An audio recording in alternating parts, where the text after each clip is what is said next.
Hello friends, this is Devina from Stringent Dance Academy, and the lesson which I have brought today is extremely important for a Kathak dancer. These are Pada Bhedas, movement of the foot, which is specifically used in Kathak dances, and though these movements have been used since time immemorial, these have been named by Pandit Birju Maharaj Ji in his Anga Kavya. Most of us are aware of this foot movements, but probably we do not know the names. So here I am to tell you about them. The first one which I'm going to talk about is Samapada. How do we stand when we are going to start our dance? It is a preparatory position, heels together, toes apart. It's like a V shape, okay? And this is how we stand before we actually perform. This gives our body the required balance and confidence which is required for the dance. Next, I will talk about Angad Pada. This is very interesting because the name Angad comes from the epic Ramayana, and we know that Angad was a very powerful person, and to lift his leg up was almost an impossible task. So by getting inspired by that, Maharaj Ji has named this. This is used for coming to some dha. Okay, since I told you that this movement requires a lot of power, so whether you do it this side dha or do it this side dha, make sure that you put a lot of weight on this leg and do it with complete power. Okay, after taking a round, when you come to some, then this Angad Pad is usually used like this dha, this dha. Next in the list comes Lasya. This is quite similar to Angad Pad. It looks similar, but it is not the same. It is the feature is rather the opposite. Like Angad Pad has got a Tandav quality. This has got the name Lasya itself tells you that it has to be done very softly and gracefully. Mostly used in Thei.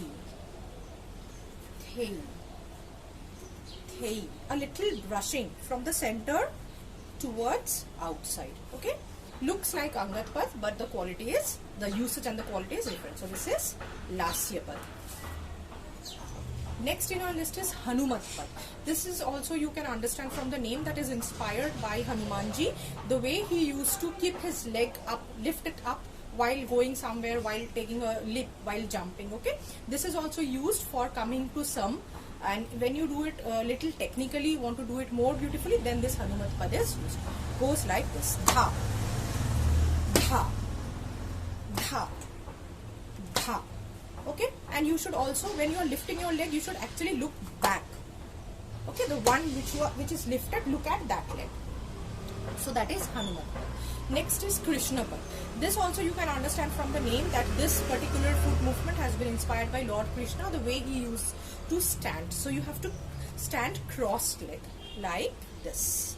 The leg which is in front should be kept flat, and the one which is at the back, you should balance that on your toes like this. Okay, and the gap between two legs shouldn't be too much, like this. Also you need to bend down a little when you are doing Krishna Pad. Just the opposite to Krishna Pad is our next movement, which is known as Lalit Pad. Here also you have to stand cross-legged, but the difference is that the leg which is behind should be kept flat, and the one you are crossing in front should be kept on the toes. In this case also you have to bend down a little. So this is Lalit Pad. These movements are usually done for while we are doing Kavet, Gat and this kinds of things. That is Lalit. Another foot movement which looks similar to Krishna Pad but it's actually different is Tandav. Here also you have to stand cross-legged, but see, in Tandav, both the legs should be kept on the ground, and the foot that is at the back, your body weight should be actually on that one, and you need to bend down while doing Tandav Pad like this. Okay. See, another difference between Krishna Pad and Tandav Pad is that while doing Krishna Pad, I told you that the gap should be lesser. Okay, whereas while doing Tandav Pad, the gap between the two legs should be much more. Okay, so that is Tandav Pad. Next in our list is Urdhva Pad. Urdhva Pad is, as the name suggests, you have to lift your body up. So you need to stand, bring both your legs together, then stand on your toes like this. This is Urdhva Pad. Okay. Next in the list is Uchang. This is a little difficult, usually used for Kran and this kind of movements. Here you have to jump one feet should be on the ground, the other should be rested on the heel, and the front part should be lifted up like this. Thrum. Thrum. The body weight, half on this leg, half on this leg. Okay, the front portion has been lifted up and this is positioned on the heel. Okay, so that is Ucha. Next in the list is Uran. Uran, as the name suggests, is a movement of flying. So how you do it is like this. Dha. Dha. To jump, bend your body towards the back and then go like this. This is Uran. The next foot in our list is Thokar. This is usually used while we are taking a palta.